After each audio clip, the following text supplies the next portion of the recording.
विनापरवाना बसवलेली 7 खोकी तोडली। आज दिनांक 26/2/2024 रोजी अतिक्रमण विभागाकडून सांगली रेल्वे गेटजवळील 3 खोके विनापरवाना असणाऱ्या जागेवर तोडण्यात आले। तसेच मीरा हाऊसिंग सोसायटी येथील विनापरवाना असलेले 4 खोके जागेवर तोडण्यात आले आहे।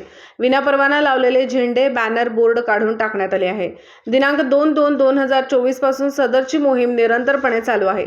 बेकायदेशीर खोक्यावर कारवाई करण्यात येत आहे। ही कारवाई यापुढे देखील चालू राहणार आहे, असे उपायुक्त वैभव साबळे यांनी सांगितले आहे।